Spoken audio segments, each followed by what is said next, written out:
So that one.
Okay, thank you, councillors. We better get started.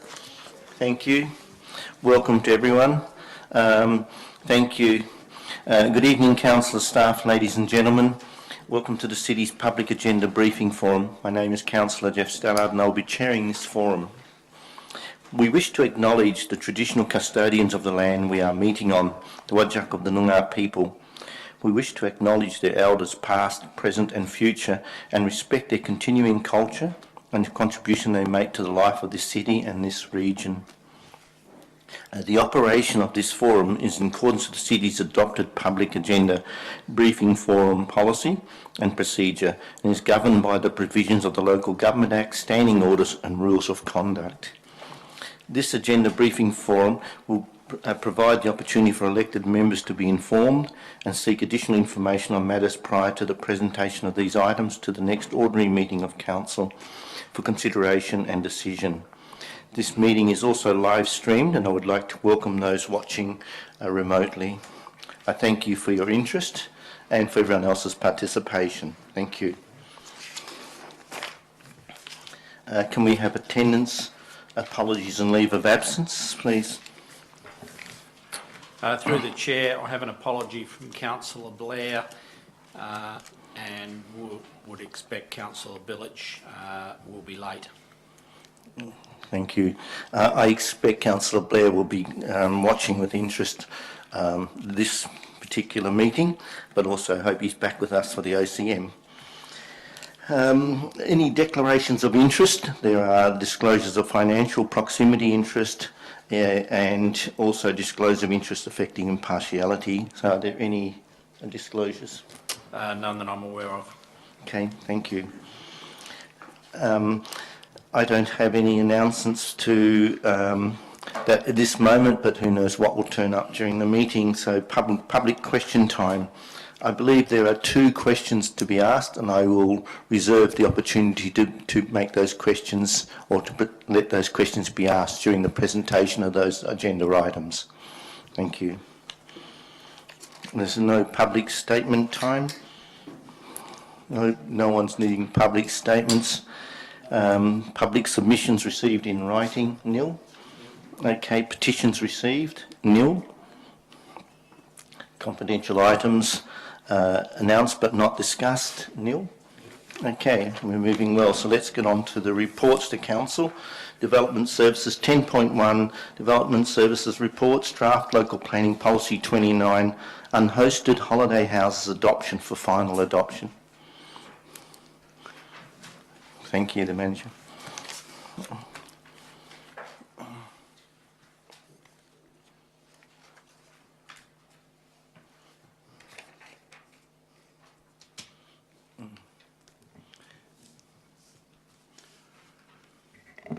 Good evening, councillors, members of the community.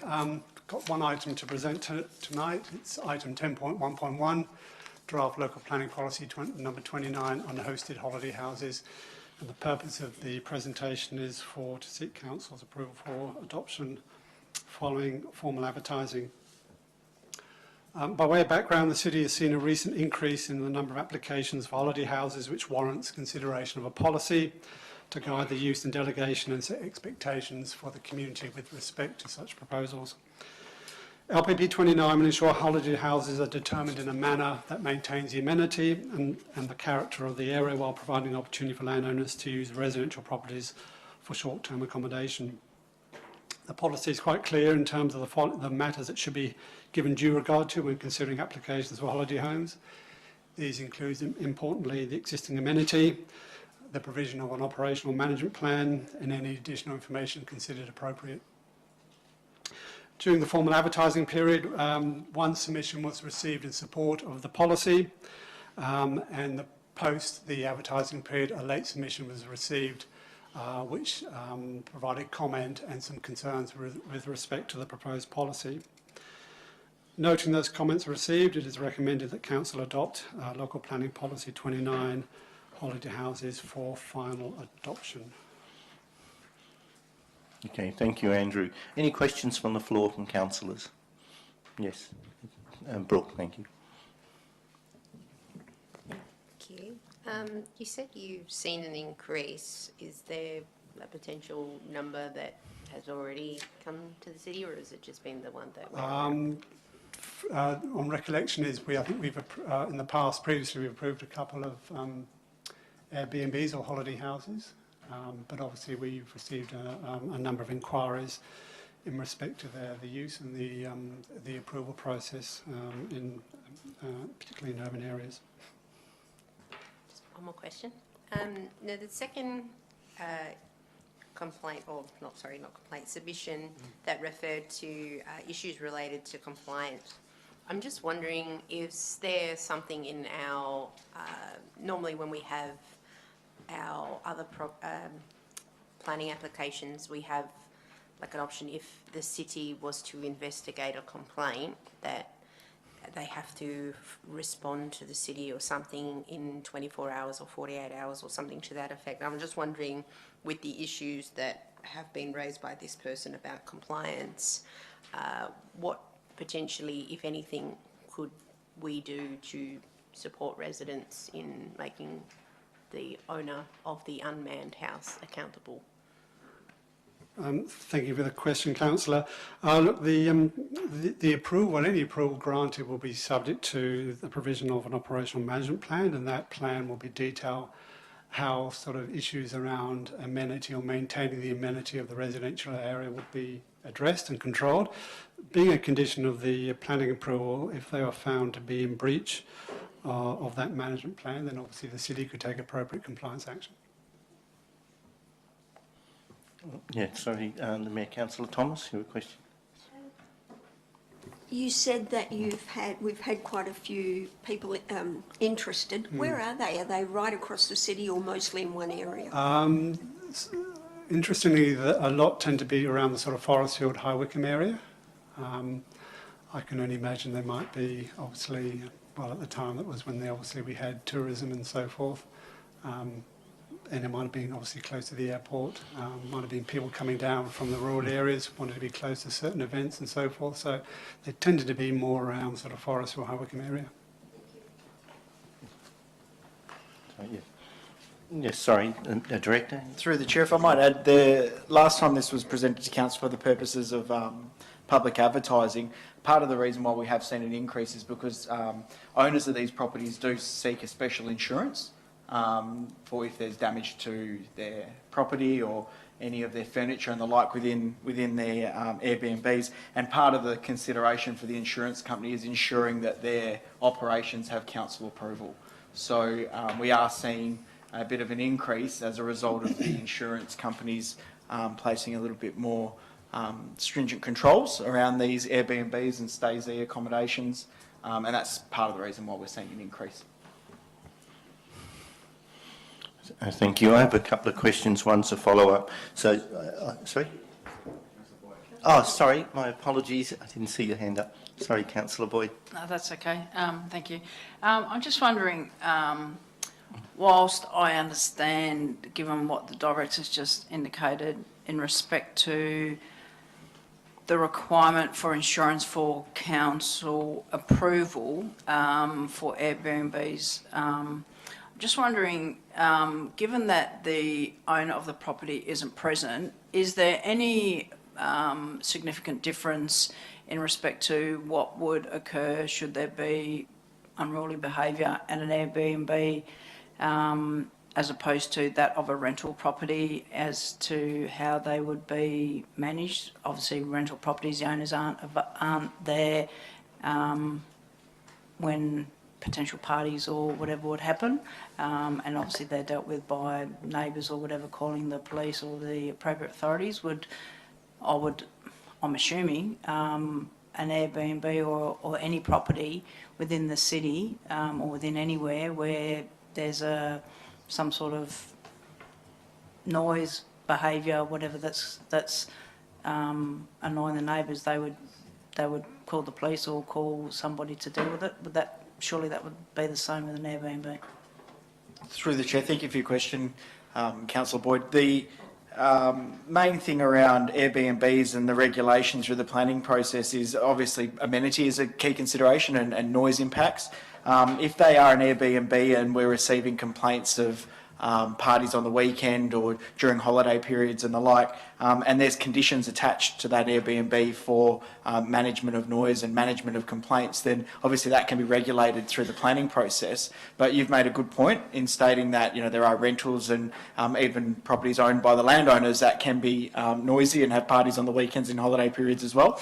And the city deals with some of those complaints through noise issues, but also the police could be called for disorderly conduct or behaviour or those sorts of things if a party's gotten out of control or whatever the situation may be. So that notwithstanding, it may have an approval for an Airbnb or a stayzee or similar, police could still be attending those scenes, but also the city obviously has some regulatory processes and procedures in terms of compliance with those that have been approved for short-term accommodation, in short. Yeah.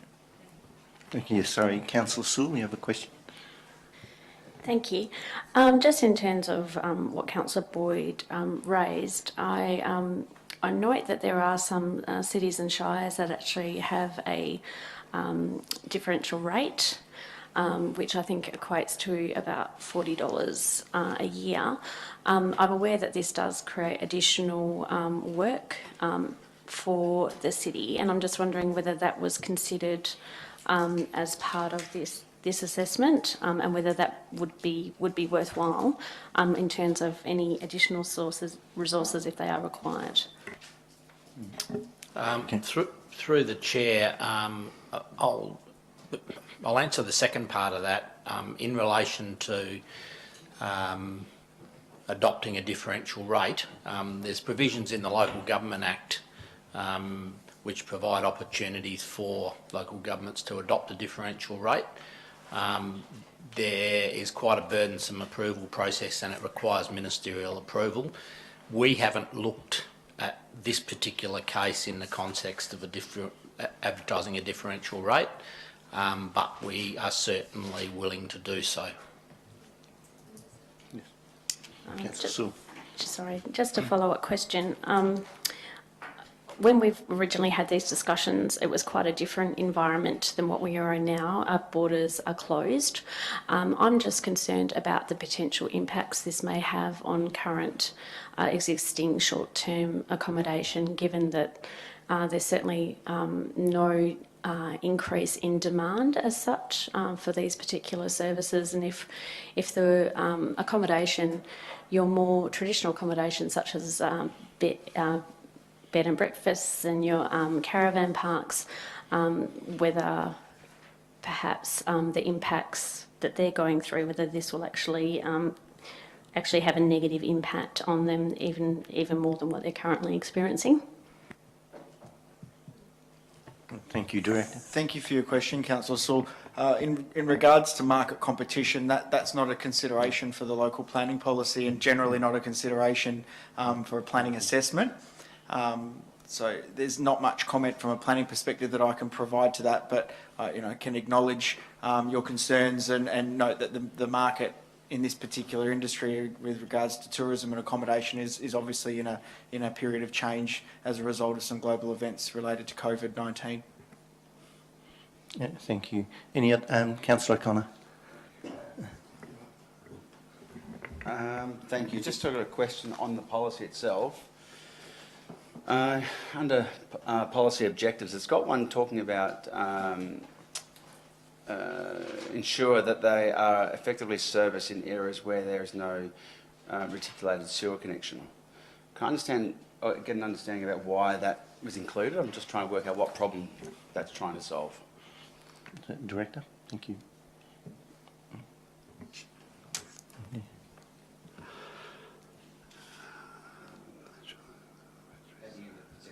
Sorry, that was...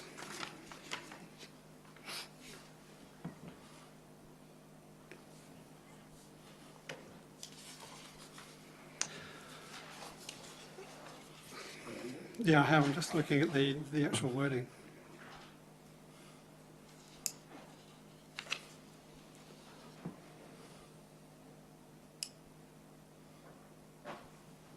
Through the chair, I can provide some comment on that. I'm not sure that... Yeah, through the chair, there are instances in the city where there's septic systems and the like that have been installed and been there for significant periods of time. They're not necessarily contemporary aerobic treatment systems. They're traditional septic tanks. And some of these holiday homes, they have bunk beds and can host a number of individuals. And it's important to ensure that there's appropriate wastewater disposal systems in place for these types of activities. And depending on the nature of the property that's being rented, particularly out in some of our hinterland areas, where maybe some of the septic systems have been in there for a significant period of time, and there may be a multiple number of people at those properties, it's important to ensure that they're appropriately sewered, serviced for sewerage. So just how will you determine, so if someone applies for a certain number of people staying, would that trigger an inspection, or how's that going to function? Through the chair, depending on the scale of the application and the nature of the property that is under assessment, it would be referred to our environmental health officers, and they'd have an understanding of the system that's there based on the city's records, if there is a record of the system that's there. And if there isn't, obviously there'd be site inspections and the like that could take place as well as part of that planning assessment. Okay, thank you. Any other councillors? I just have two questions, and my apologies to Councillor O'Donnell for not calling your title rather than just calling you Brooke. My apologies on that one. I have a follow-up question that was given to me by a resident, if I may, and one of them is a follow-up from what Councillor O'Donnell asked, and that's the type of consequences and the type of breaches that require say the taking away of the licence to carry out that activity. Do you have any idea, or can you quote? That's the first one. Do you want to do one first, or I give you both questions? Thank you for the question. Look, if it came down to compliance and the question of the not meeting the conditions of the approval, obviously the first step would be we'd work with the applicant to ensure that they do comply with the condition, particularly around managing amenity and ensuring issues around noise are addressed. So that would always be our first, I guess, our first approach we would take. Now, in the event, obviously, that the applicant didn't comply and continued to be in breach of that condition, well, obviously, then we would look at the penalties that can be applied through the Planning and Development Act, which are quite substantial. But, I mean, that's always a position of last resort. We'd rather try and work with the applicant, achieve the right outcome, make sure they are compliant, and only use the fines that can be applied as a measure of last resort. Well, the person asked me, if I may continue, asked if there's any potential for a revoking of the licence to carry out that activity. Through the chair, no, there wouldn't be. The only way that approval could be revoked if it was withdrawn by the applicant themselves. Okay, thank you. Okay, thanks. Yeah. Second question was do we have any indication of the potential numbers? This was the other one that was asked of me, the number of people or the number of applications we could expect. I know it's a sort of a crystal ball job, but do we have any indication from other councils or other areas around of similar situation, what we could be looking at overall for the city of Kalamunda?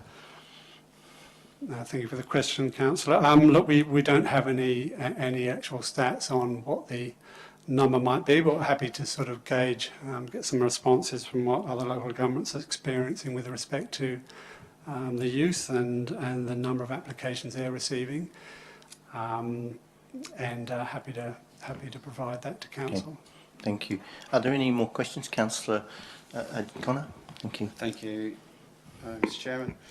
Just my first question relates to the existing amenity section, point 6, and there's a part B that talks about sites which require access via a shared access aren't able to be permitted. Is that correct?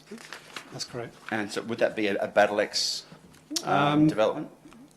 As an example? Typically would, more so, but if there's also where you've got common property, where you might have a house that's part of a unit development that's accessed by a shared driveway, and it's likely to have an impact on the other users of that driveway, form part of that, we'd under a strata body, I guess. Yeah. Okay, a follow-up question? Yes. So there's a few sort of points that are restrictions that the city has never imposed before. So my question is, do some of these restrictions, do they come from examples that other local governments have used? Is this like a generic sort of template?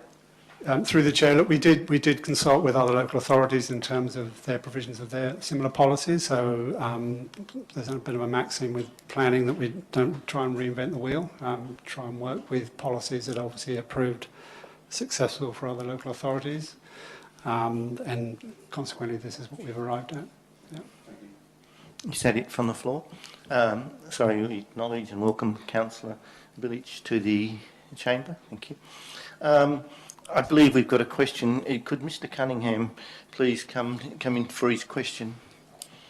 And could you please state your name and address before you ask your question? Thank you.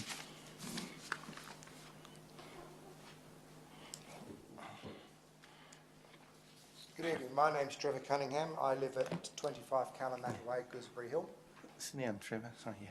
Good man.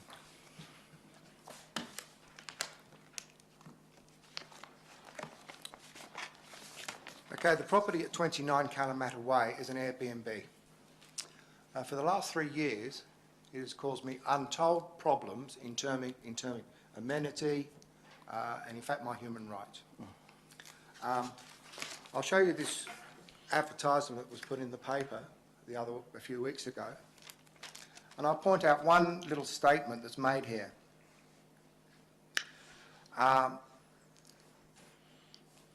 And to support tourism. At what cost? My cost, not your cost. Does anybody here have an Airbnb next to them? No?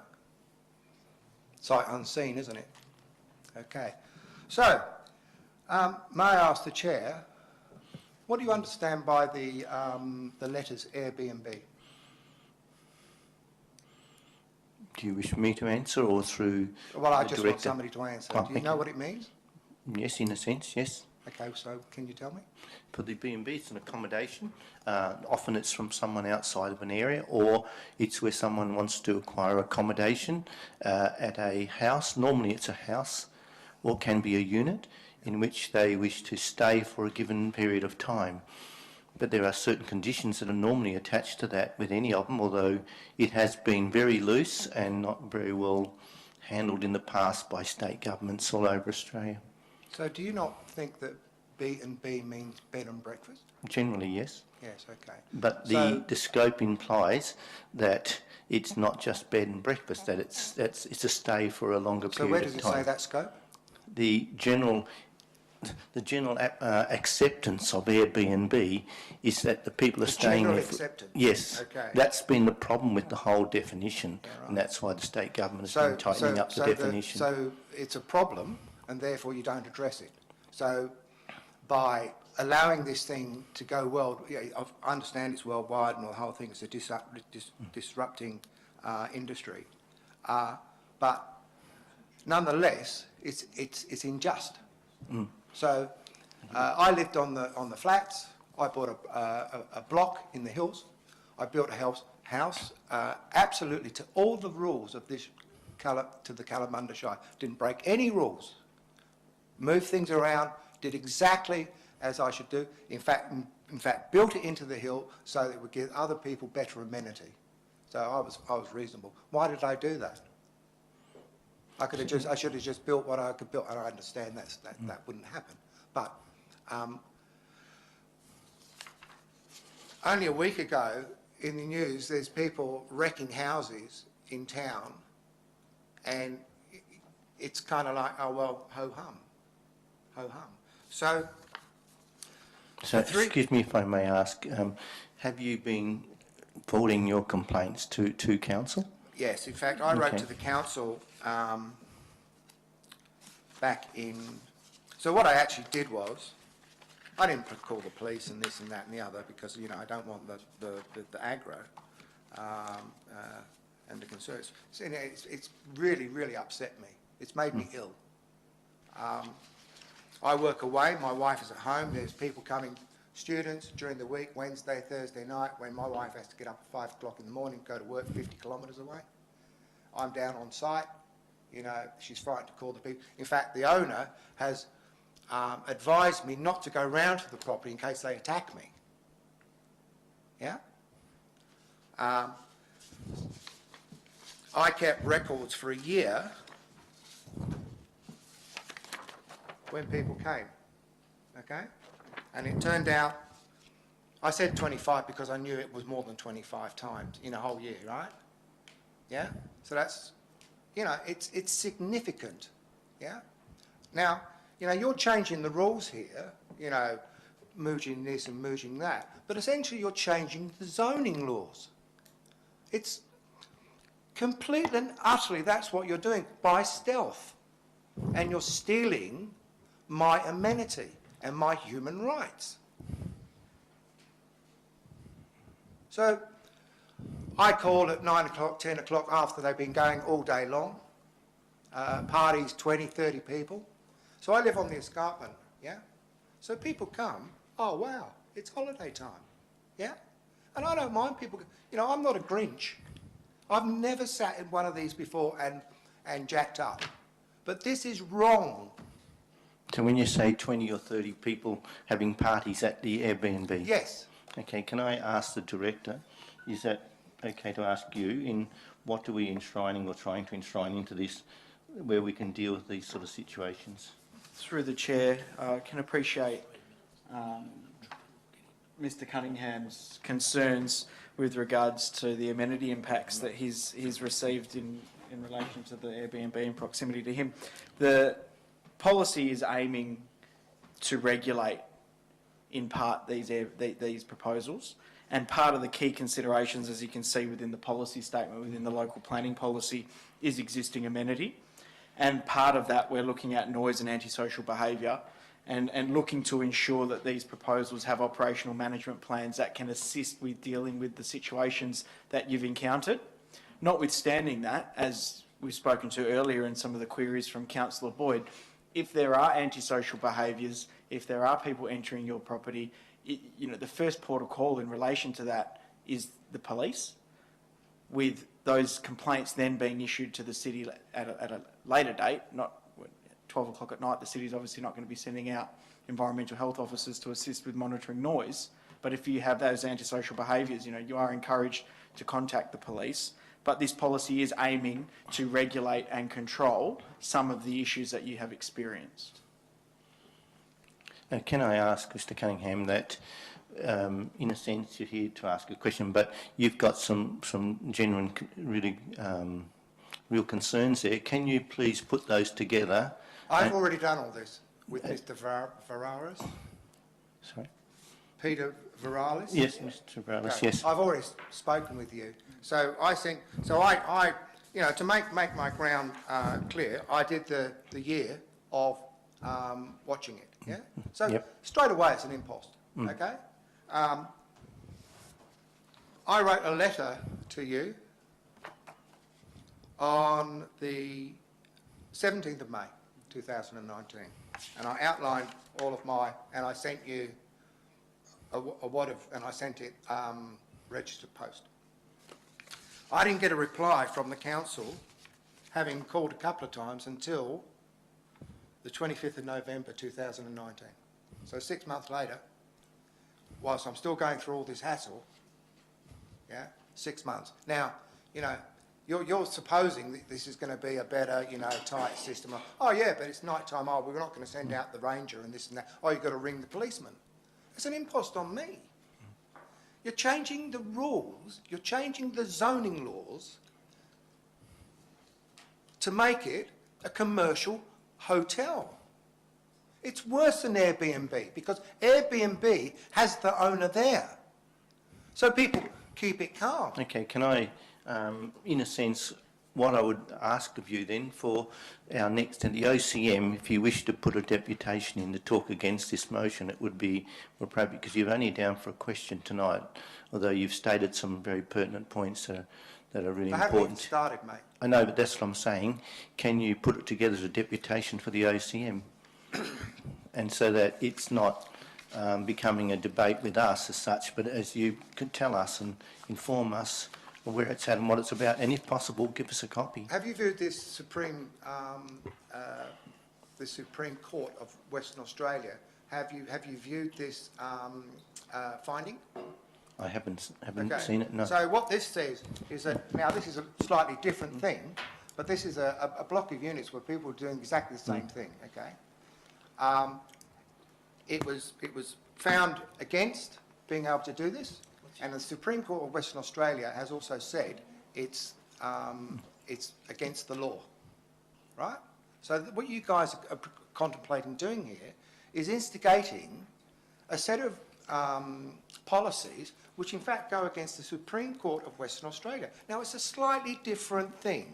Until we've had a look at it. Or Well, I've until- sent this stuff to Yeah, you guys. Okay, well, we need to Excuse me, Mr Chair, just a point of order. Can we Yes. just return to a deputation process? If Mr Cunningham has a prepared document that he'd like to read, can we just do that? And change it to a deputation? well, yeah, I think it's appropriate, but having a discussion across the floor Yes, is I agree. inappropriate. Yes, So, Mr Cunningham. totally.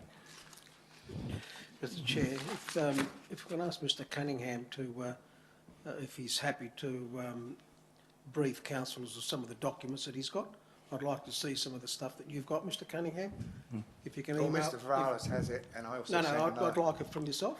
Yeah, okay. Yeah, if you can email us some stuff you've got, please. All right. Thank you. Can I get your name? Councillor John yes, sorry. Jardina. Through the chair, it would be more appropriate perhaps if you just sent it all to someone who forwarded it to all councillors, not just one councillor. I think we all need to Yes, see that's what we were looking at. So I was trying to get at. If you got the point, if you want to raise many of the serious points that you've raised, and do it as a deputation, it would be far more effective and better for it, rather than us getting into a debate across the floor here, which is not the way the forum should be at this stage. I'd just like to say another couple of things, and I'll leave it at that. You know, it's interesting, the pool next door is only regulated by the old rules, so it's completely unsafe. There's been no, when they, you know, it was all looked at. You know, I got a quick missive coming back. Oh, we've spoken with it. It seems to be okay and all that. And like, you know, the matter is at an end. Okay. Pretty much it was that perfunctory. Another couple of things I just want to say. This potentially will devalue my property. I go to sell. They find out that there's a Yahoo party going next door, and I lose $200,000. Who's going to pay compensation? Can I break in here now? The rules are for 3 minutes for questions. I just want to say one more thing. So that's why I wanted you to put it into a deputation. Would be far more effective for all of us. I just want to say one more thing, and I'll stop. Okay. In the past, I've actually been managing the property. The owner has ignored me. They're now actually putting these properties to agencies so that the owners don't get any of the hassle. They don't get called or whatever, okay? She'll ring me the next day when it's all over. The last thing I'd like to say is, like, you have remedies through, fines and this and that and the other. Hold on. You need to take a bond.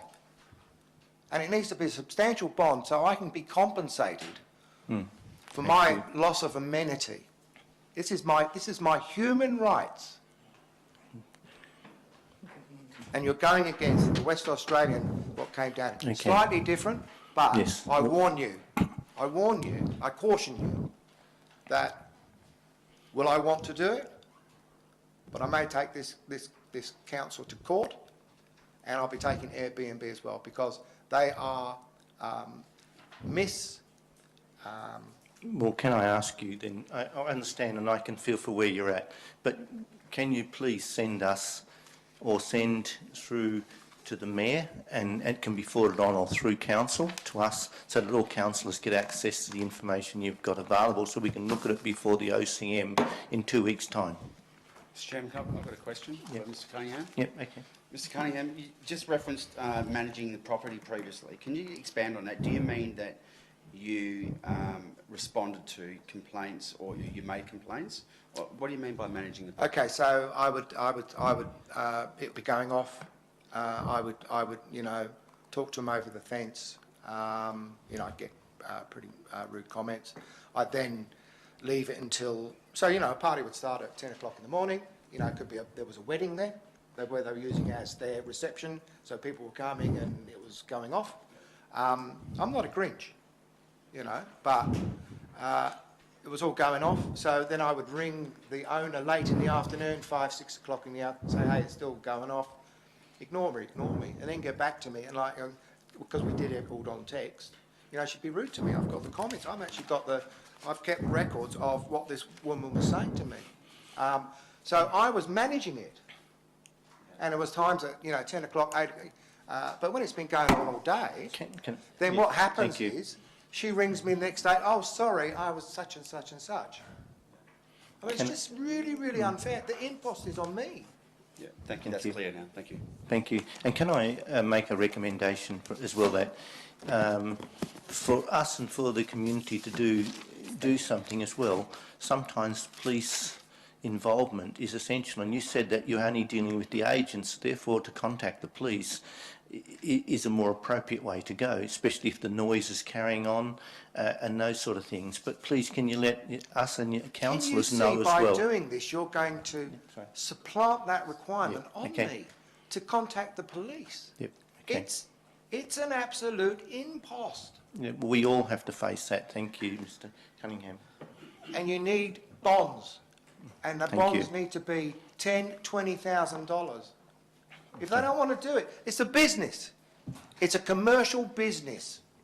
And you're swaging the law. Mr. Chairman, I think it's enough with this one. Please, Yes, can we get on to thank the you. next one? Yes, thank you, Mr. Please Cunningham. email us the documents. Thanks. Thank you.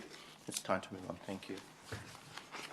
Yes, sorry, Councillor Sewell. Sorry, thank you, Chair. I just a couple of points of clarity in terms of Mr. Cunningham's comments this evening.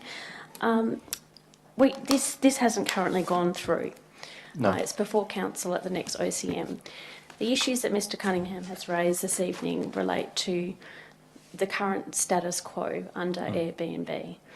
What would be the consequence of us not regulating, and what are the impacts of us then addressing some of the issues Mr. Cunningham has raised tonight? That's my first question. Do you want my follow-up question now or after? I think so. Director? Through this chair, the consequences of not regulating this would mean that the properties that are operating Airbnbs without planning approvals would be breaching the local planning scheme, and the city would have to follow up through a compliance process and follow the relevant procedures in relation to that. However, the city does have an adopted tourism strategy that does talk to the city accommodating tourism needs, and that is relevant to this particular matter. And also the prevalence of the share economy, be it Uber or Airbnb, Stayz, it is continuing to grow and evolve.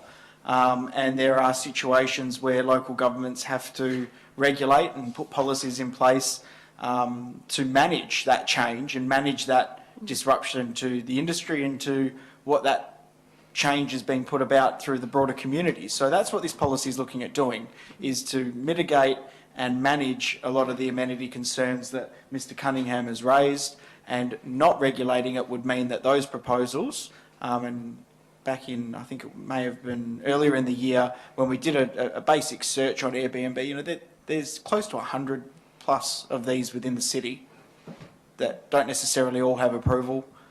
Their addresses aren't necessarily always advertised on Airbnb because you have to book it to actually get the address. So we're not out hunting for them, so to speak. We do respond to complaints when they come through, but not regulating them would mean that there would be a breach of the planning scheme and have to be followed up through a compliance process.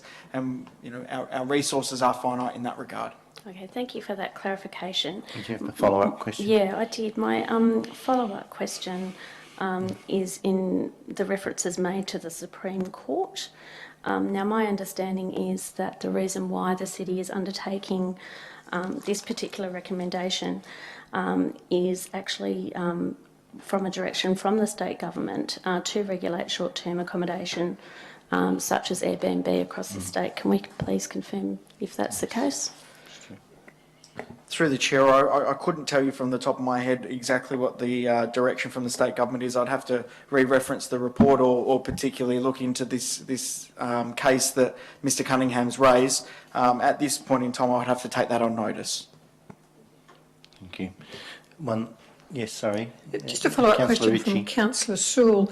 To the Director, I understood that the parliamentary inquiry into short-term accommodation did not recommend that it shouldn't be continued, but rather that it was up to each council to put a policy in place to, if you like, put into play the recommendations that have come out of that parliamentary committee. Is that how you understand that? Through the chair, that's a good summary. It wasn't to abolish Airbnbs within Western Australia or wherever the inquiry was relevant to. It was more to regulate them and to ensure that amenity impacts and the like that Mr Cunningham has raised are managed and regulated through a policy in the planning system, which the planning system is set up to regulate these types of things. Thank you.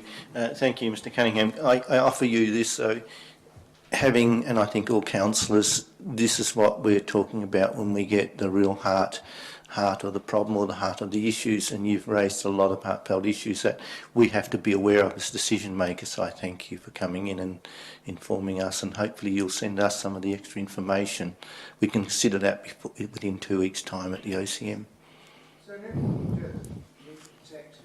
Yes, thank you. Thank you for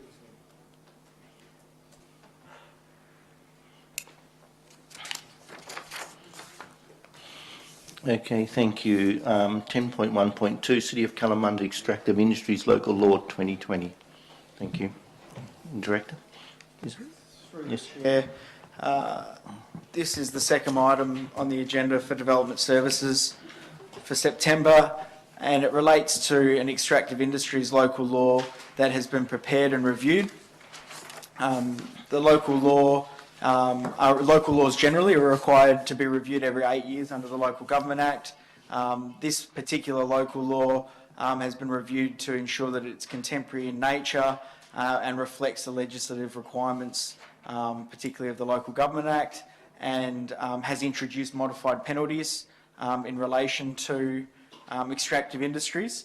The city doesn't have an extensive amount of extractive industries within its borders. There is a noteworthy extractive industry in the city's hinterland out near Pickering Brook within the state forest. That particular proposal is regulated directly by the Department of Water and Environmental Regulation, and the city does on occasion receive referrals in relation to some of the operations and changes in operations that are occurring at that extractive industry. We don't receive many community complaints or concerns regarding that particular operation, given its location. But notwithstanding that, the city has referred applications and any changes out at that operation for comment from the Department of Water and Environment Regulation. The city doesn't currently have any operating extractive industries within its local planning scheme area. The state forest isn't covered by the city's local planning scheme, but the local law will also cover compliance issues, and that's in relation to properties in the hinterland extracting basic raw materials. When I say basic raw materials, sand, gravel and the like, which are typically associated with extractive industries, but without appropriate permissions or permits. So there are penalties and those sorts of things outlined within the local law should an individual extract basic raw materials without the appropriate permissions and approvals. Thank you, Director. Any questions? Yes, Councillor Thomas. I assume you are talking about the gravel pit. You said I just wouldn't have thought that was an extractive industry. I thought an extractive industry was more like mining. Through the chair, they're mining gravel. Okay, Yeah, so take your point. and extractive industries is generally associated with basic raw materials used for construction. Yes, sorry, Councillor Ritchie. And I guess that was probably just my point of clarification, because I noticed in a policy, it says that this policy does not apply to the extraction of minerals because they're under the Mining Act. So if we're talking, so I'm assuming that gravel, sand, possibly clay, is timber considered to be an extractive industry? Through the chair, I couldn't answer that from the top of my head. I'd need to take that on notice. Thank you. But what extractive industries refer to generally are what are called basic raw materials, which is your general materials used for construction, gravel, sand, and that's primarily the matters that I've dealt with through historical applications and the like in other areas, generally sand and gravel. Thank you. Are there any other questions from councillors? And there's none from else from the audience. Okay, is that it? We move on to the next item. 10.2.1, Kalamunda Town Centre response to petition.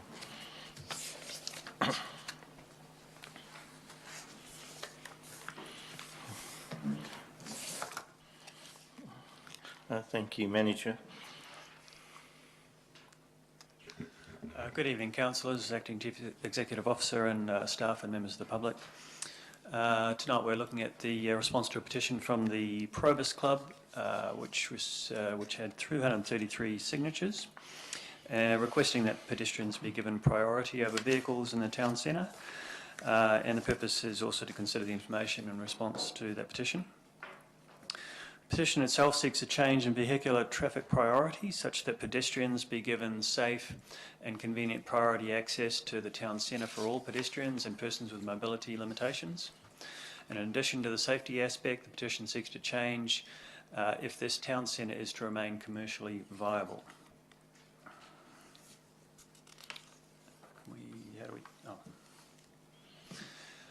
So the city... Sorry, we've got two drivers. In background, in April 2019, and this is my recent background related to pedestrian crossings and so on, Council supported further advocacy towards upgrading more pedestrian crossings in the town centre to higher standards, which was following the upgrade of the zebra crossing across Canning Road. In detail response, we have we note that the priority of vehicles and pedestrians is defined in the Road Traffic Code and in turn the Road Traffic Act, and a change to this legislation requires an Act of Parliament.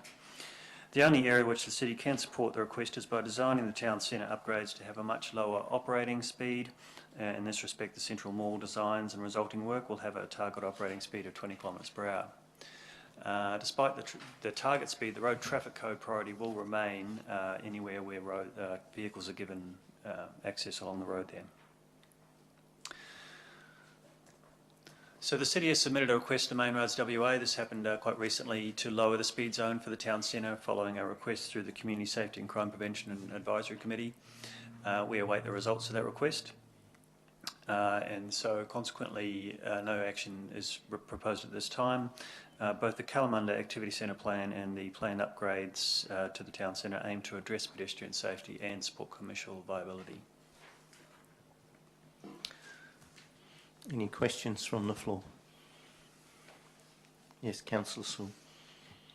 I'm just wondering if a formal response has gone back to the Probus Club as yet. Through the Chair, I can take that question. We advised the Probus Club this report was coming up tonight for PAB and for the OCM. So once the Council deliberates and makes a determination on the report, we will close out the matter with the Probus Club. Thank you. Any other questions from the floor? No, I believe Mr Forrest is wishing to come in to ask a question. Oh, sorry, is there a question before that? Sorry, Councillor Thomas. I just wanted to ask if you expect a favourable response, or you have no idea. In terms of the main roads speed zoning, yeah, we had discussions with them a couple of months ago, and they were very favourable towards a lower speed zone in the town centre. So we've submitted on that basis. Can I do a follow-up question on that one, if I may, through Councillor Thomas as well?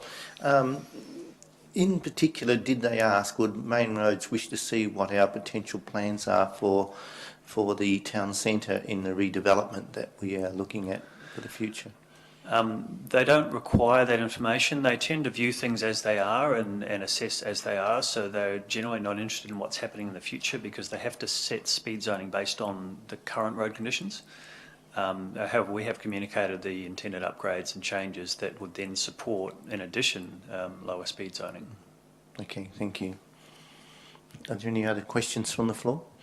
Mr Forrest, if you wish to come in to ask your question, please.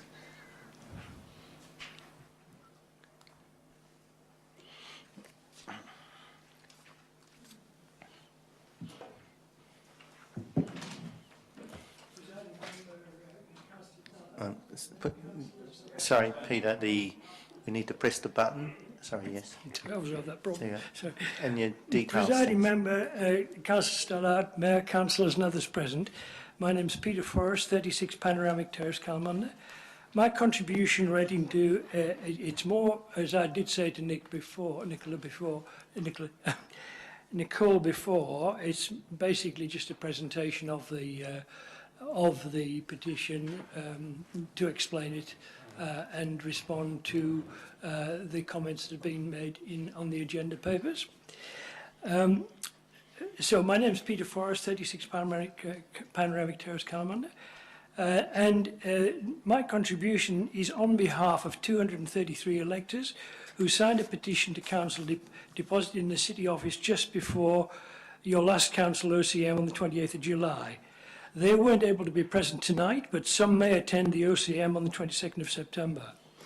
Although initiated by Probus, Kalamunda, the majority are other electors living very locally seeking your intervention to quite simply provide safe crossing access into the Kalamunda town centre, particularly for non-drivers obliged to do all of their provision shopping and making social contacts locally. This is surely a very reasonable human right. These could well include your own parents, and surely you will do all in your power to help them, and not, as the city officer recommends in the 4-page report, insult them by simply noting their request. The officer report on pages 20 and 21 of the agenda has 4 related objectives and strategies taken from the city's own strategic plan.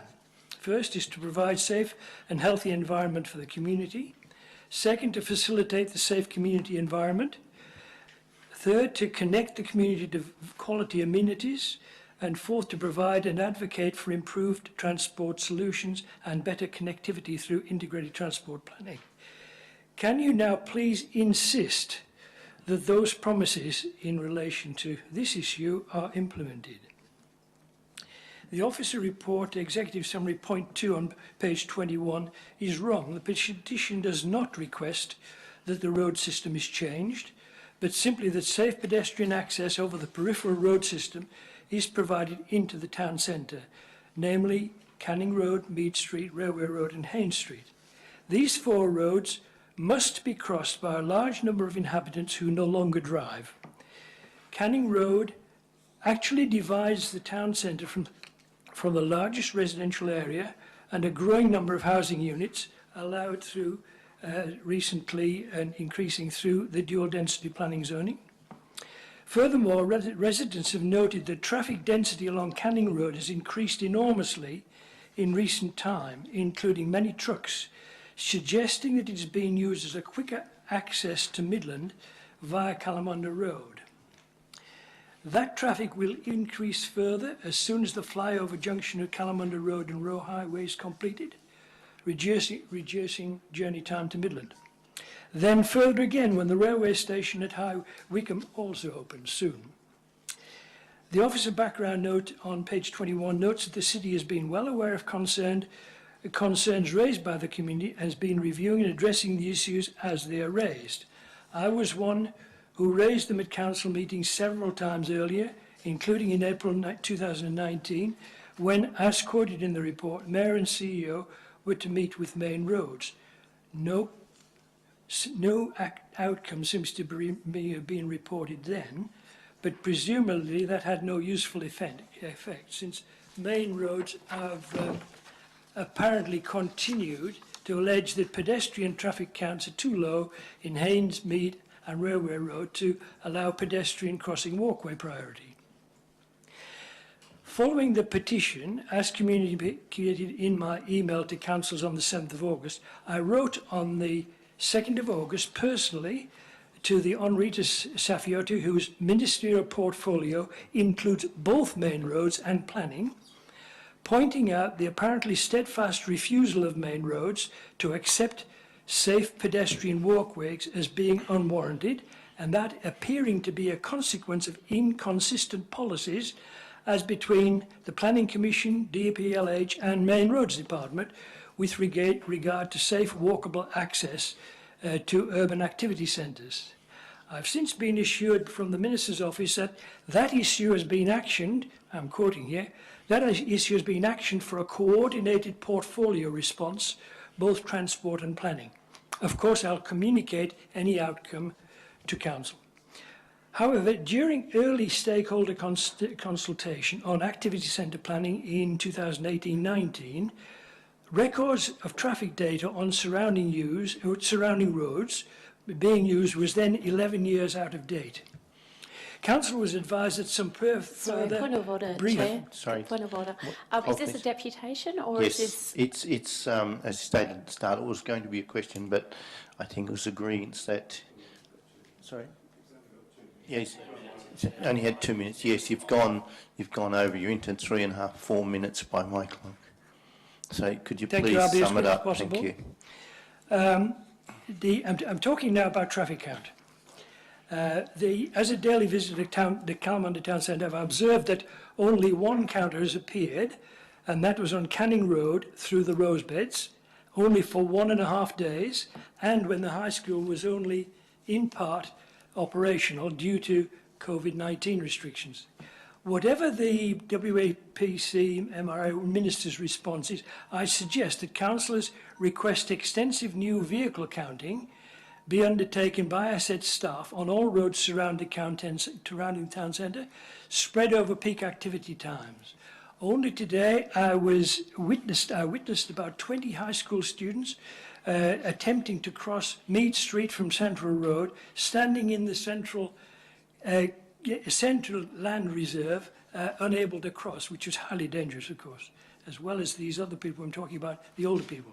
Whether the activity centre plan forwarded to council forwarded to planning commissions approved remains dubious, not least since the city staff modifications to the external consultant's draft for both Haynes Street and Central Mall quoted liberally from the then 10-year-old SPP 4.2 on activity centres, but ignored numerous statements in it regarding priority to be given to pedestrians over traffic. Okay, thank you, Mr. Forrest. Can you please May wind I just up? finish? Yes, thank you. I mean, bearing in mind the previous contributor did have a long time. As in the supplement to our petition, we found that retailers in the town centre all report that apart from the artisans' market day, by far the largest number of daily users are older residents. That particularly includes Central and Mall and Haynes Street, both of which appear to be the subject of fresh planning proposals, not yet explained to the concerned community users or to remaining retailers. While repaving, eliminating hazardous steps, curves and unguarded ramps would be welcomed, reopening Central Mall to through traffic, as implied in the asset officer comments, would be strongly opposed as absolutely counterproductive to future retail sustainability. To conclude, please remember the user community in considering this petition. Those who have disabilities have to cross roads and can only move slowly with walking aids or on full mobility aids, as well as some with reduced sensory capabilities. At present, their lives are at daily risk through lack of consideration that you could give. To simply note this petition would be insulting to all of them. With your help, they could have a lot of living left to enjoy. Okay, thank you for your contribution. Sorry. Thank you. Have you got any questions by councillors of Mr. Forrest? Yes, thank you. Councillor Sewell? I think it's just a point of clarification, really. Thank you, Chair. Just in terms of the noting, my understanding is it's been noted because the issues that have been raised via the petition and by Mr. Forrest this evening is actually something that Council did determine in 2019, as stated on point 5. Now, is there anything different from the petition that Probus Club have submitted that's not in line with those particular requests that the city has been working toward? Sorry. No. Oh, for Mr. Forrest? No, I thought it was through the chair. Yeah, who would like? Would you like to answer it, please, Director? Through the chair, obviously Mr. Forrest's perception of traffic counts and the years, how old they are his perception. We have, to get the 40k proposal to main roads, we had to provide updated traffic counts. They're available.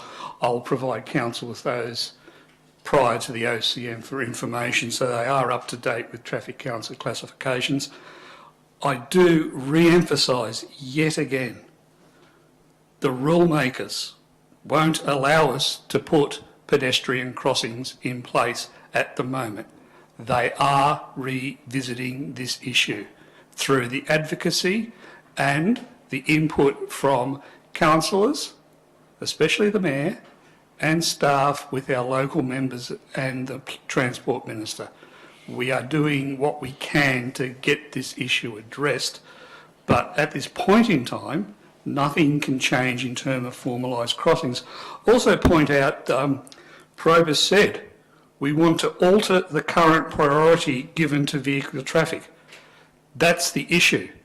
If you alter the priority to pedestrians, you're changing from a road to a footpath. That requires a change in the parliamentary process, because then you're allowing vehicles to drive on a footpath. Sorry, just Thank a you, Director. follow-up question. Yes. So, Mr Forrest, do you understand that the City of Kalamunda has taken these concerns on board and is doing everything that they possibly can to advocate with the state government, because that's where it lies, for this to occur? Not completely, because what's been said about the recent... Okay, microphone.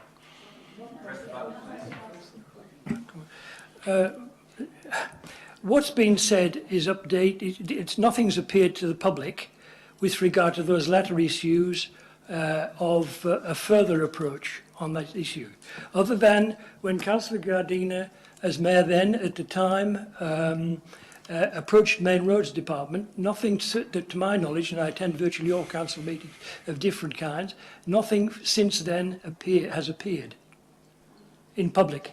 Yeah, so my knowledge of this particular matter relates to a social media page and a Facebook page where this has been discussed. So the public actually, there is a level of awareness out there of the steps that have been undertaken and what the impasse is at. I just want to be clear in terms of the perspectives which have been demonstrated here this evening. Thank you. Yes, sorry. Thank you, but there's been a chance to speak. Thank you, Mr Forrest. Sorry, the time, we've given you a lot of extra time, so there's a need. You've answered the question originally asked by Councillor Sewell. Thank you. Are there any other questions from councillors while we're at it? No? Thank you. Let's move on to the next item. 10.1.3 Corporate Service Reports. There's no reports there. And the events, the Office of the CEO reports events October, December 2020. Thank you, Nicole. Thank you very much, Chair. So, as discussed, I have prepared a report for this month's OCM in relation to events proposed to be held between October and December 2020. You will be aware, by way of background, that at the time of budget deliberations, we were in a point where the city had pretty much, all of our halls were closed. We had cancelled a number of community events because current restrictions of the day simply did not allow events to be held. At one point we were in restrictions of no more than gatherings of 2 people, etc. We also then went on to adopt a COVID crisis budget that was in direct response to that matter. And this report is seeking to actually see some events be held between October and December that currently are not budgeted for. So just to be very clear on that, they are events predominantly, or there are a number of requests within this report for events that currently are not within the budget that has been adopted by Council. I just want to start by saying that events are very important contributors to local and regional economies, and successful and well-run events actually provide significant value. At a local level, the City of Kalamunda has many small businesses who regularly attend events, whether it be to sell their wares, whether it be that they provide a service at those particular events. And we have seen a large number of requests from community members who are seeking to find out what events are occurring. So what we're finding is that community members, because of the situation that Western Australia is in at the moment, community members are actually saying that they feel being able, where possible, to attend some of these events actually helps them to maintain their lives, not in a completely normal way, because as a result of the pandemic, things are not exactly as they were before, but that they do feel a sense of belonging, a sense of community, and a sense of place by being able to attend events. Now, events can provide high quality and age appropriate entertainment and also education. So we use events in some cases to raise awareness around issues, and you only have to look at things like Seniors Week, which has been held for many, many years in recognition of the outstanding contribution that seniors make to our community, as an example. So the event is a vehicle to actually showcase that recognition. The city has a very good reputation, in my opinion, for actually being passionate and supporting community through our events processes. We support a number of local event organisers to actually hold their events and undertake both the regulatory approvals, but also on-ground support to ensure that they have the necessary planning in place. We also assist many community groups to develop and promote events, and there has been a strong focus for many years on growing the city as a premier event destination, and as a result we've also seen over the years a number of sports-based events, entertainment-based events that do bring people into the region and have direct tourism benefits. Now, generally speaking, we would have been rolling through quite a extensive events program. In relation to the rest of 2020, we are proposing that there is capacity for a number of events to be held. We are looking to host the Perth Hill Spring Festival, NAIDOC, Seniors Week, Thank a Volunteer, and also the Christmas Festival. And I'll go into a little bit more detail on following slides, because all events are proposed to be hosted with modifications, so we aren't looking just at a return to status quo. There are modifications that are proposed for each event. We also do continue to work with community event organisers as a part of the support and approvals process, and I will specifically touch on that because obviously at the moment the community event sponsorship and donations process has also been on hold because that funding was also not included in the current budget. In relation to the Perth Hill Spring Festival, the officer proposal is that in 2020 the city will host the Perth Hill Spring Festival. The Perth Hill Spring Festival is a program of events that takes place over 5 weeks. It is a combination, generally speaking, of a number of events that are held by tourism operators and businesses within the city, and the city actually assists to coordinate that marketing campaign and promote each of those activities. In previous years, the city has itself also hosted a number of events and activations. One year there was some skating at Stoke Park. Last year there was a pop-up at the empty site on the middle of the town centre. This year we have taken a relatively prudent approach to this. We're not actually proposing any city-hosted events as a part of the Perth Hill Spring Festival. We're proposing that we undertake all of the marketing in-house, which allows the event to go ahead, but it doesn't require additional funds. Previously, and just to note, because it is significant, the city has expended up to $40,000 on this particular event, noting that that is over a 5-week period. So there certainly will be significant savings across the events budget in comparison to years gone past, should council support this particular report. In relation to Seniors Week, we're proposing to hold a modified program, and one of the key changes that we are proposing is the introduction of a fee for some of our Seniors Week events, and I know that that may be seen to be unpopular, but it is a small fee. We're looking at a fee of $5, and we believe that it will assist. Seniors Week is actually extremely popular, and every year we do actually sell out. And when I say sell out, I know the tickets are normally free, but there is a capacity for each of the events that take place. We have sold out or reached capacity very quickly in the past.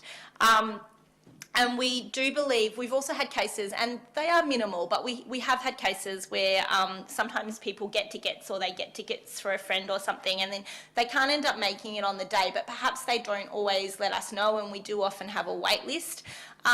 We're hopeful that community will understand that this particular year the budget has been adopted very differently to in the past, and we see this as a way to actually cover some of our costs so that there's not a total onus on the council, who does normally fund Seniors Week. And given that there appears to be, as I was saying, that strong desire from community members for these events to go ahead, we're hopeful that they would be accepting of the idea that there would be a $5 charge for tickets, with the exception of bingo, and that's because, as I understand it, there is a separate licence and provisions, and so you kind of pay for your books and things, and we can't actually charge an entry fee, so it's just a slightly different way that that particular event is dealt with.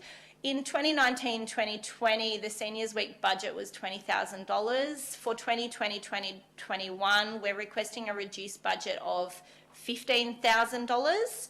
And that would allow for the senior resident art exhibition to take place, and we're looking to actually have that from the 1st to the 11th of November. It would allow the Supper Club Variety Show on Thursday the 12th of November, which is proposed to take place at the High Wycombe Community and Recreation Centre, noting it would have the $5 charge. The Senior Resident Art Exhibition is generally free entry to get into that one.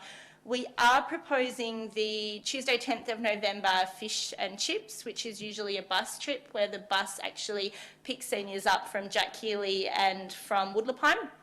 That was discontinued a few years ago, and there was really strong requests from the community to bring it back, and it was hosted as a part of last year's events. And we're then looking at Friday the 13th of November, the bingo at the Woodlapine Family and Community Centre. So they're the events that we're looking at. Additionally, we are once again proposing a free pass for all of the active seniors events at the recreation centres, which has been quite positive in promoting health and wellbeing and bringing some of the seniors into our recreation centres that hadn't used them previously as a part of that particular promotion. So that is it for Seniors Week. I'm actually happy I'm happy to take questions at the end, but if there are specific questions, I don't have any objection to taking them per event, because I know there may be some.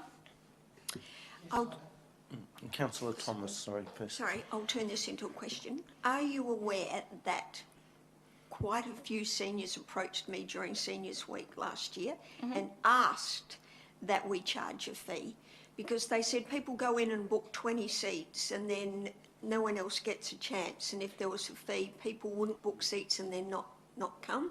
So the seniors are for the $5 fee. And my second question is, are we going to ensure that our events are for City of Kalamunda residents and not outside people? And if so, how are we going to do that?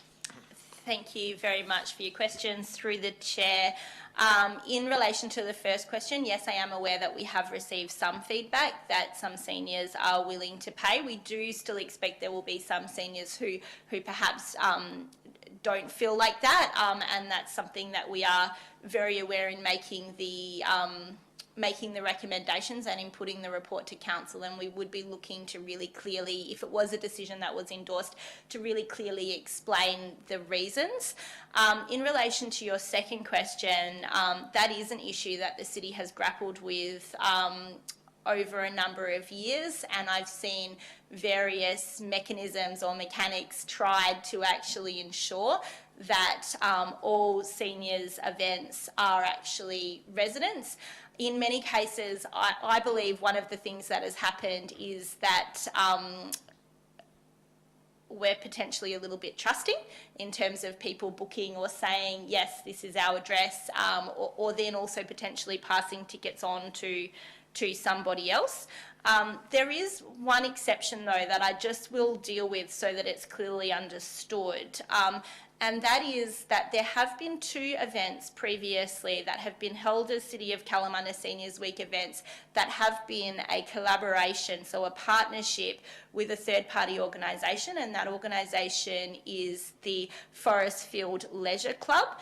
And the 2 events that I'm referencing are the Melbourne Cup Lunch, which is actually not proposed as a part of our program for this year, just keeping in mind COVID and where we're at with being realistic about what we can offer, and also the bingo.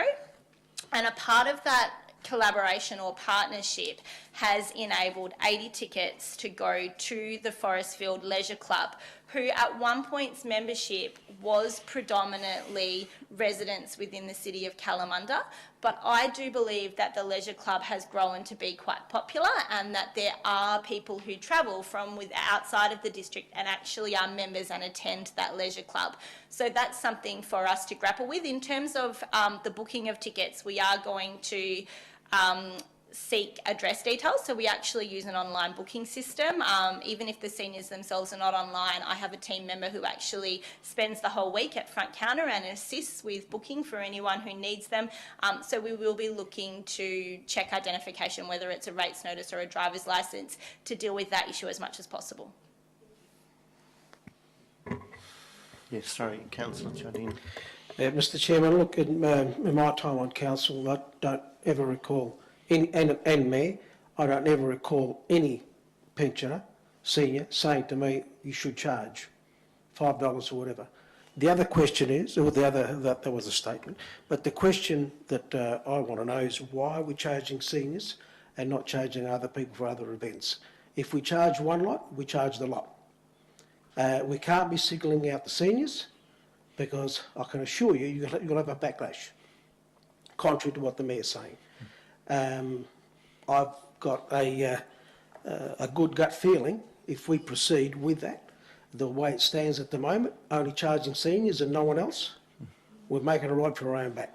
So I just put it out there, and I'll certainly be not supporting it at the next meeting. Manager, do you want to respond? Sorry. Thank you very much for the question, Councillor Giardina. In relation to the comment of why are we charging for one thing and not another per se, not all of the city's events are ticketed, and there are many events that the city hosts where there is a charge applied. For example, if you want to attend a show at the theatre, or if you want to attend a class at the rec centre. The city has, for many years, had a strong mandate or mantra to ensure that our events are free and accessible, and a recommendation of this nature doesn't come lightly from our team, even though we know there has been some feedback that some seniors would be happy to pay a fee. We really have been placed in a situation where, with no budget allocated by the council for events, that we have been looking for innovative ways to ensure that we can deliver a program for the community. And should the council not be of the wish that they want to charge a fee, then the officers will happily go about that accordingly. But we are bringing options to the council with a view to ensuring that events can take place, and to demonstrate that wherever possible we are seeking to recoup some costs, so that we're bringing some income into these events. And you'll see through a couple of the other proposals that I'll show following that we have looked in those instances where we can to seek things like grant funding as well. So it's really an option for council, and I would put it to you that the key thing that we need is some budget to be allocated in order to be able to deliver events, if that's the will of the council. Yes, sorry, Councillor Boyd. Yeah, thank you.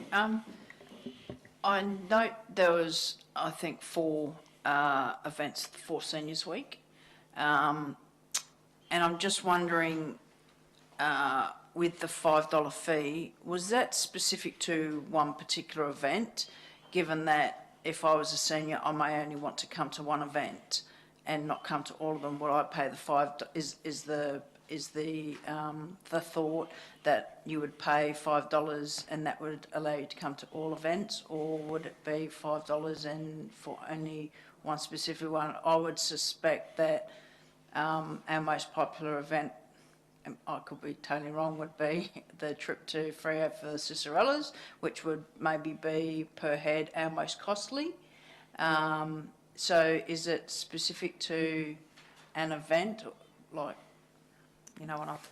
Thank you very much for the question and for clarity. The current thinking was around, obviously, as I noted, the bingo is excluded, and there are some costs that are attributed through the buying of the books. The proposal or the way that we have structured the draft budget was to consider a $5 fee for the Variety Club, where a meal and entertainment is served, and a $5 fee for the trip to Fremantle. Okay, thank you. Councillor Sewell, you had a question? I do, but I might regret it now that I know that the fish and chips to Cicerellos is the most popular outing. I was just wondering whether, you know, we could ensure that everyone benefits from these decisions and these events, and whether it would be possible, instead of going to Fremantle, actually having something along similar lines, but within the city of Kalamunda, so we can support a local business. But if that's very controversial, I'm happy to eat my words. Thank you. Manager? Yes. Yes. Yeah. She's fishing for a response, Manager. Thank you very much for the question, Councillor Sewell. Fish and chips is quite popular. The city has historically moved fish and chips in the past, and we've had it in Stoke Park and we've had it at History Village. We did have very strong feedback from our community that they really enjoyed their outing, and that it was something really quite special for them, and that is the reason that we have recommended it. We have looked wherever possible to ensure a program is very locally focused, and it does use a local bus driver. Thank you. Councillor Ritchie. Just a couple of ones. Thanks, Nicole. I just noticed on that one that you had up previously for the Cicerellas, it says it's free.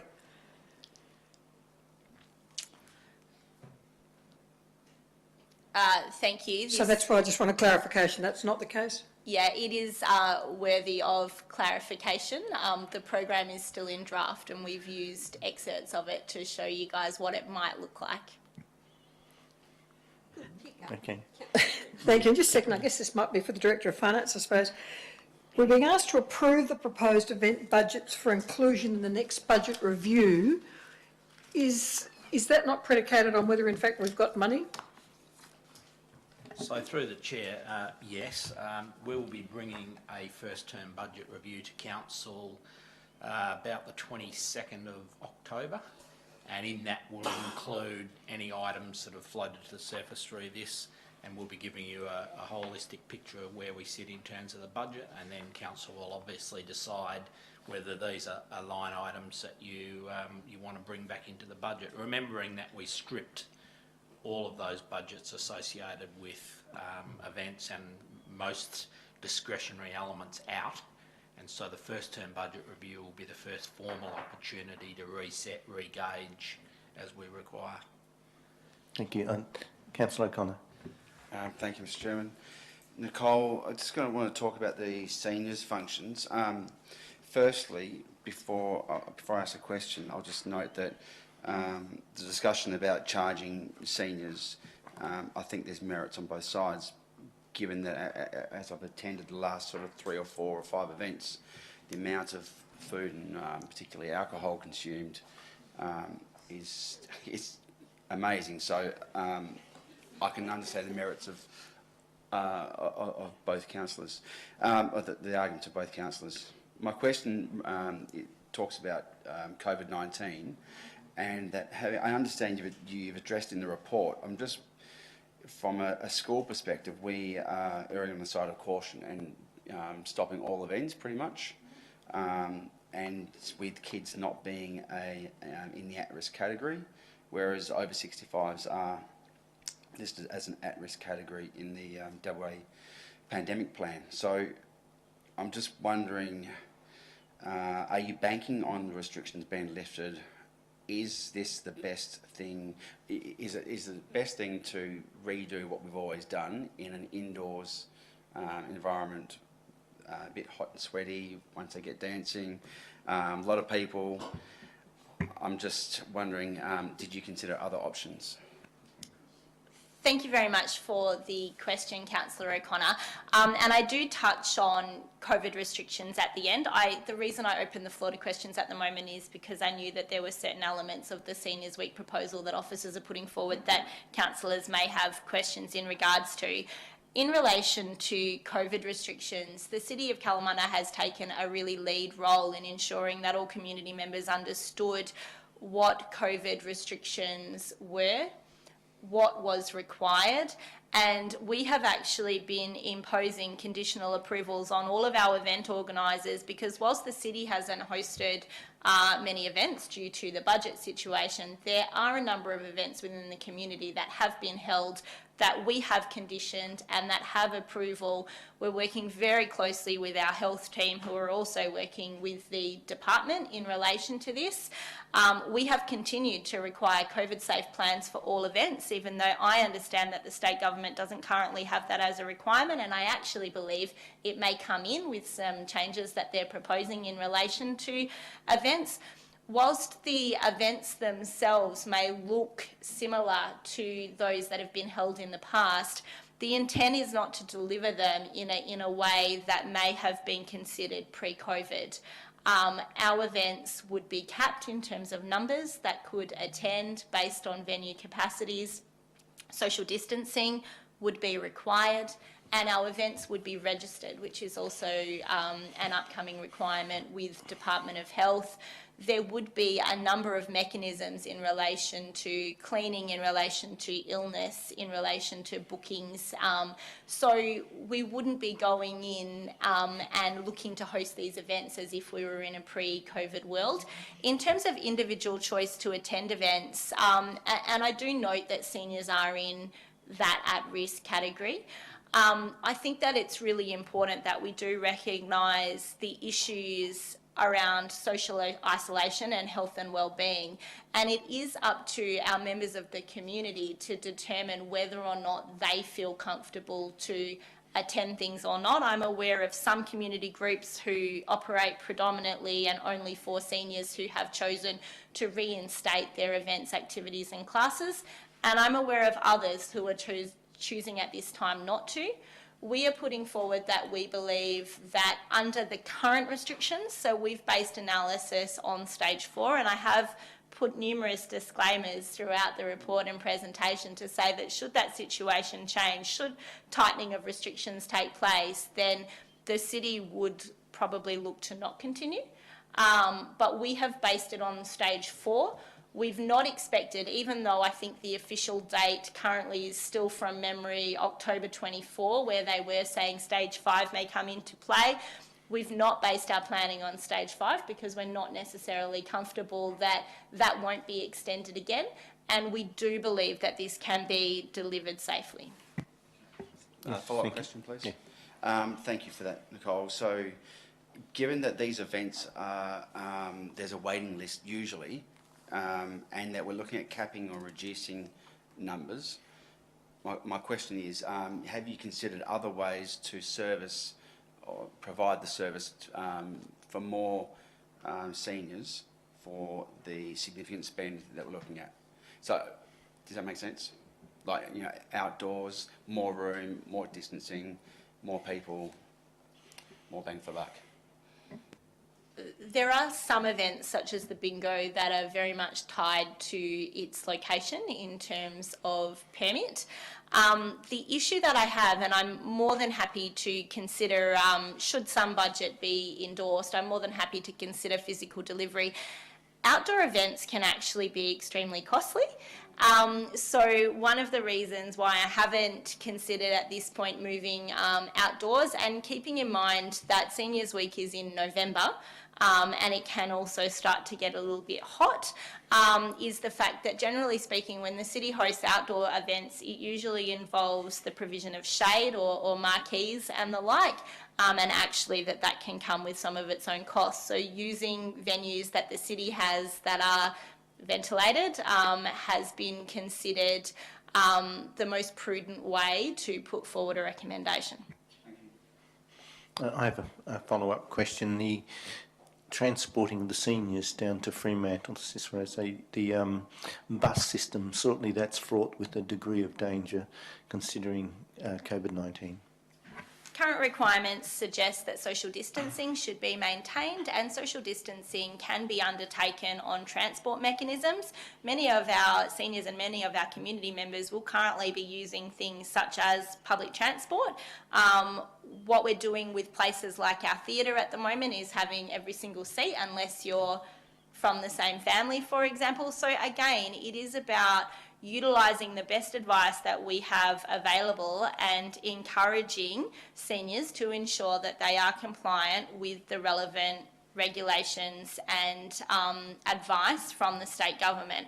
And that is what the city would be basing its events delivery model around. Okay, thank you. Any other questions from the floor? No? Okay, thank you. Next item. Thanks, Nicole. Oh, that's only just one part of this item, Oh, actually, sorry, we haven't. Oh, Councillor sorry, Stallard. yes. I was in a hurry. Sorry, my apologies. We may get through a little bit quicker. I think that may have been some of the more controversial, perhaps. In relation to NAIDOC celebrations, the city is proposing for NAIDOC celebrations to go ahead, and there actually has been some funding allocated within the arts strategy that can be utilised towards NAIDOC events. The city has also submitted a grant to the 2020 NAIDOC local grants round to complement the program, and funding of $10,000 has been sought. The city has worked very closely with a number of local families and local elders who have actually put forward the types of events that they would like to see held, and the program that I'm about to show you whilst draft is endorsed by those local community members and elders. And we have looked to avoid potentially events that are very, very, very large scale. So we've actually looked at a program over the week that allows for a number of events and activities to take place so that community members can choose what may work for them. So the first event is proposed to be on Saturday the 7th of November, and it includes a Welcome to Country performance and sharing of culture, along with a cooking demonstration from Bindi Bindi Dreaming, who is quite well known in Perth. On Sunday the 8th, we've got an outdoors cultural walk proposed with Neville Collard, and we've also got the official opening of the NAIDOC art exhibition at the gallery in the afternoon with Nick Abraham, who is one of our Forestfield elders. And then on the Wednesday, we've got some storytelling proposed at the Kalamunda Library. On the Thursday, we're actually proposing to host cultural awareness training.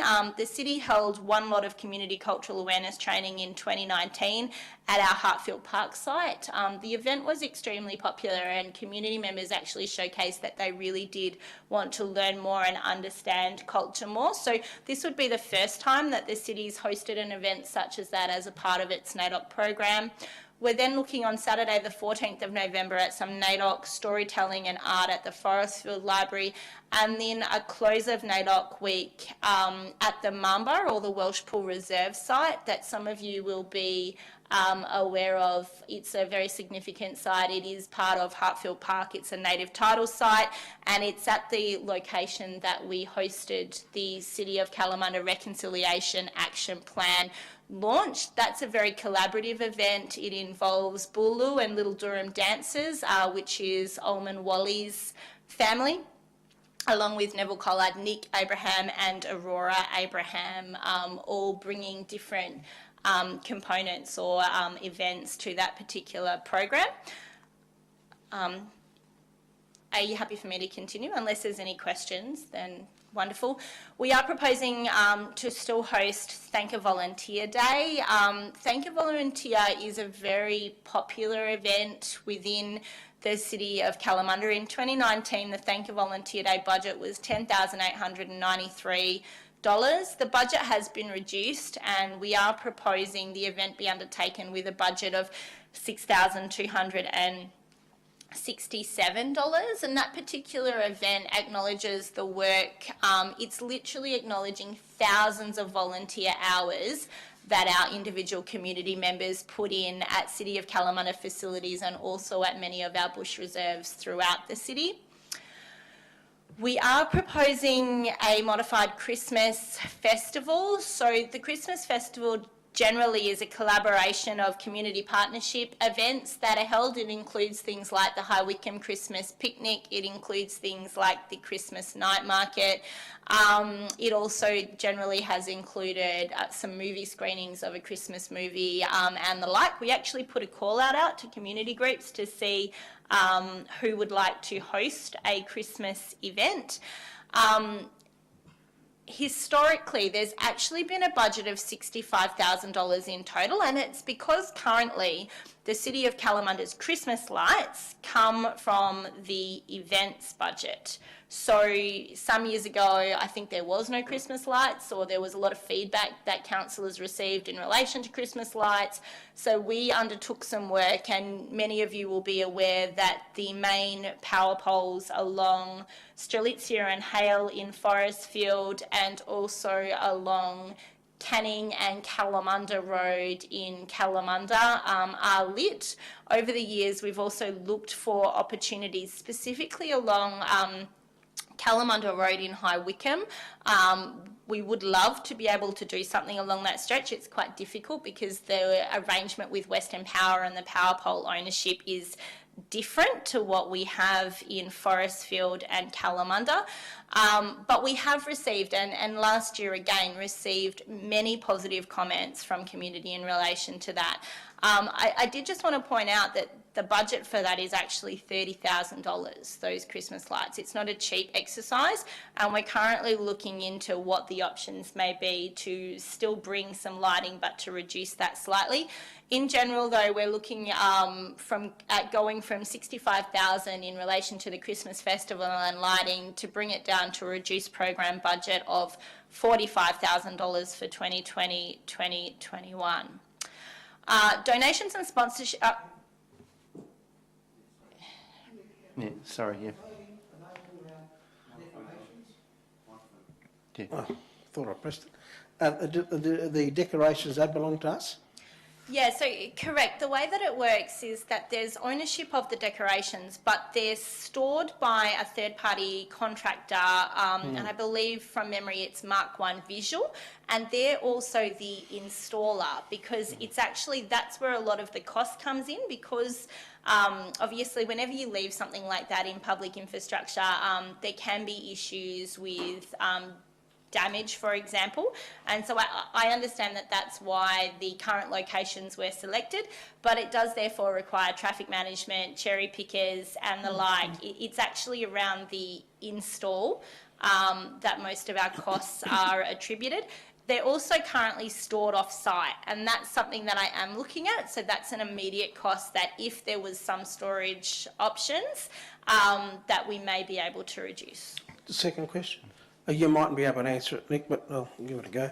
Kalamunda Road in High Wycombe, we've got no lights in the centre on the centre island where we can put some. No poles, I mean. Have we got some there, or are we planning actually putting some in with the upgrade of Kalamunda Road at some point in time? Do we know? I might pass that question off to the Director of Asset Services. We would love to see the answer be yes. Thank you. Through the Chair.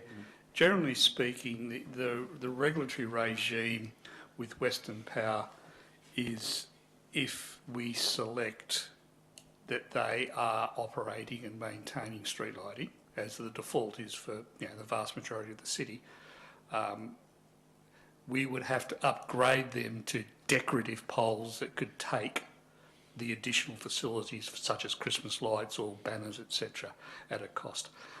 If the city decided it was owning and operating street lighting, as occurs in Strelitzia, where the street lights goes in the town centre in certain places, then we're masters of our own destiny in that regard. So it's a matter of if we're going to continue with Western Power, do we upgrade that to decorative poles to allow decorative fixtures to go to them? At this point in time, as Council has adopted predominantly the concept for the Kalamunda Road future layout, where there are medians, and where it'll all be very much dependent on, at the detailed design stage, what's the status of their network? Is it overhead lines, or do we want to put a mast in the middle of the median? And we'll have to deal with those on a case-by-case cases as we move forward through the detailed design, as we've got a section to deal with. So we've got no poles in the medium islands at the moment that can carry these... In Kalamunda Road, we don't own any of the Western Power assets. Yeah, Councillor Sewell. Thank you, Chair. My question relates to Thank a Volunteer Day.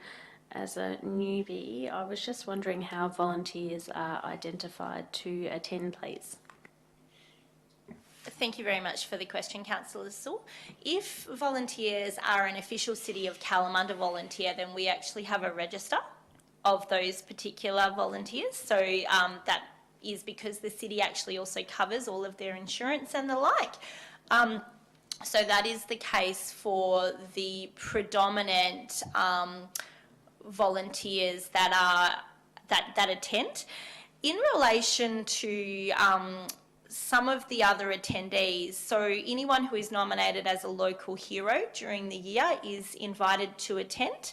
And there have been cases where the city has worked with specific community organisations or service groups who are volunteer-based, who have provided service. For example, the Kalamunda Men's Shed, who have assisted the city with parking at some of its events, for example, where they are asked to, if they would like to send representatives. So I guess what I want to be clear with here is that it is not every single person who volunteers within the City of Kalamunda, because we would need the oval plus some if we were looking at everyone who had volunteered in any community or sporting group. It tends to mean that they have had or they have provided volunteer hours directly to a City of Kalamunda event, service or location. Okay, thank you. Yeah, Councillor Connor. Thank you, Mr. Chairman. Nicole, you talked with the Christmas events, you talked about lights being a component, and I guess the rest would be community events, and that you said you put out a call, but you didn't detail what the response was and what you plan to do for, well, can you tell me what the event budget is as opposed to the light budget, what the revised budget is? No problem at all. So we currently look to see how much we can actually bring lighting down further, but I believe we can at least bring lighting down between $5,000 and $7,000 as a minimum, which would allow us about $20,000 for the Christmas festival programs. Just to clarify, I referenced the fact that the city does put a call out. I wasn't meaning that we have put a call out already for 2020 Christmas events, because I feel that would be fraught with danger, given that this report is before council at the moment, and we may not actually be able to deliver any Christmas events if some budget isn't allocated. Yeah, Councillor Thomas. What are some examples of Christmas events? So one of the significant ones is the High Wycombe Christmas Picnic that's held every year at Scott Reserve. It's a very popular Christmas event. We've also seen a number of events take place where there might be something else already happening, like so at the markets they've had additional entertainment, they've had choirs come and perform, they've had Santa come and attend at different events. We've also held the Christmas movie in Forestfield, both at Hartfield Park and at Lincoln Park. So it really can depend. There's a number of community organisations who put forward and say that they would like to host, whether it's an evening, carols, singing. The Christmas carols in Stoke Park is a part of the Christmas festival. So there's some of the more significant ones. Thank you. Thank you. No other questions? Continue. Thanks, Nicole. Thanks. Lots of questions on this one. So just in relation, and just so that we're very clear, because some of you may start to receive questions or comments from event organisers within the community. The donations and sponsorships process is currently on hold. So in the past, there's been a budget of $55,000 that has been allocated as a part of the budget process, and we've then put out that call for applications for events and sponsorship. So we have not done that for 2020, 2021. And I don't want to speak out of school because I know this will be a future report to you, but I must say I've been involved in reviewing some of the COVID grants that have recently closed, and there are a number of community groups who are putting forward events as a part of those innovation grants. So we're certainly getting feedback that community members are concerned that there's no funding that is available for community events. At this point, though, we are recommending that they stay on hold, noting that we're still going through that process in terms of the COVID grants which have been allocated. Nick, sorry, Jeff, through you. Most of the community groups were notified when we started dealing with COVID-19 that we're going to be cutting funding back this year, peeling back funding. So why are they surprised or... Thank you for the question, Councillor Giardina. I don't necessarily think that it's that they're surprised.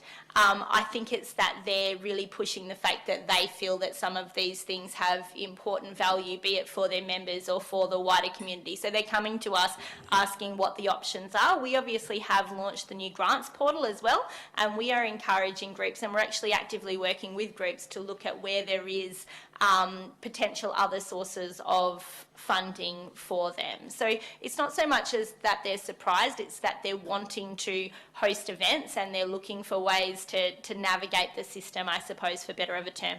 Fair enough. Alrighty, so I'm going to wrap this one out now. So as I said, the focus will have, or the events program does have a proposed focus on the utilisation of local suppliers wherever possible. Officers plan to bring a future report, and I know I had a councillor question in relation to other events, like so January, June 2021. We don't believe at this point that we can forecast that far out, and that's why we have not proposed any events for next financial year. We continue to carefully monitor the COVID situation, and we are continuing to carefully review the COVID-19 restrictions. All COVID-19 safety requirements in accordance with Phase 4 would be undertaken, or any other future phase that may come into effect, and the City is carefully monitoring any changes to COVID-19 restrictions. The recommendation is to endorse the proposed City of Kalamunda events for October to December and approve the proposed events budgets for inclusion in the next budget review as indicated. There is a third item that may be debated perhaps in relation to the adoption of a fee, and the recommendation is pursuant to section 6.16.3 of the Local Government Act 1995, adopt a $5 fee. That's because the fee is not in the current schedule of fees and charges that the City of Kalamunda has. Okay, thank you. Any further questions? Wonderful, thanks. Okay, I'll next continue. item, thank you. The next report that I've got for you is 10.4.2, Funerals in Public Open Spaces Policy. The City undertook community engagement with respect to funerals in public places in early 2020, which showcased community support. Community consultation ran from 26th of January through till the 10th of March and included an integrated marketing and comms campaign. It was published online, in the website, on social media and in the local newspaper as well, so there was quite extensive promotion in relation to the development of this particular policy. The key findings, and I have attached a full copy of the consultation report for you all, were that 38% strongly agree that holding of funerals in public places is something that the City should approve. 41% felt that funerals should be able to take place in public places on any day of the week. 57 don't think it's necessary to deliver an event notification letter to surrounding residents. And if you recall, that was one of the issues that we had when we took a previous application for a funeral to be held The city, under its current events process, actually wasn't able to approve it because there were certain conditions that we had, including minimum notification times, that couldn't be met for this scenario. And in that particular instance, a special council meeting was actually called to deal with that matter. It was an example of why this policy is required. 57% agreed that any funeral in a public place needed to be carefully located away from main thoroughfares or areas of higher public use, and 64% felt there should be a 12-month trial period. And obviously, with those who agreed or disagreed, I've given stats around strongly agree, but generally there was a good level of support for this through the advertising period. So it wasn't something that community really felt we needed to shy away from. And we've developed our policy based on that feedback. So the policy proposes that the city will consider on its merits any application for a funeral service to be conducted at the following parks and reserves that were rated highest from the feedback from the community in relation to acceptance or recommendations. So that was Stoke Park in Kalamunda, Georgeson Park in Kalamunda, and Hartfield Park in Forestfield. Each application would take into account a number of criteria, so the public use of the reserve or public open space at the time that the service is requested. So, for example, that's actually looking at what else is happening that may or may not make the application acceptable, depending on what else was actually proposed at that particular time. And we do have a reserve hire and a park hire booking system that would allow us to very easily deal with that matter. The expected size of the funeral is also another consideration. Applications to hold a funeral service at any of the approved locations we're proposing must be lodged 3 working days prior. So that's a significant reduction in comparison to the timeframes that we ask for other events. And we're looking to be as responsive as we possibly can, noting that it is a time that family members can be quite distressed. And I dealt hands-on in assisting the previous request, the family of the previous request, and they were very grateful for the fact that the city looked to do everything that it possibly could once we had that decision of council.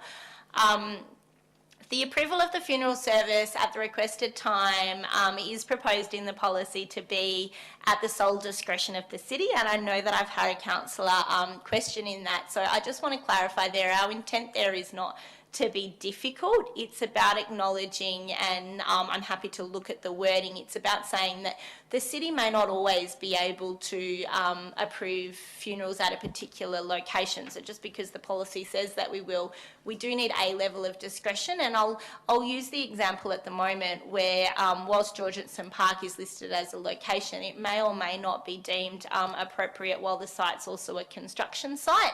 So we're not looking for that to be onerous or difficult. We would be looking to actually work with families wherever possible. It's a bit like if they want to host a service at Stoke Park and we know that it's the same day that a Remembrance Day concert is planned or that another event is planned, that we would be trying to work with them to find a suitable date and location within the guise of the policy. So the recommendation is to note the community consultation report, to adopt the policy, but to note that we are proposing a 12-month trial take place. So we're actually proposing, I know often council adopts the policy and the policy then is in effect until it is required to be reviewed or it comes back to council for some other reason. We're actually saying that we think it's worthwhile to look at a 12-month trial and then bring a future report back.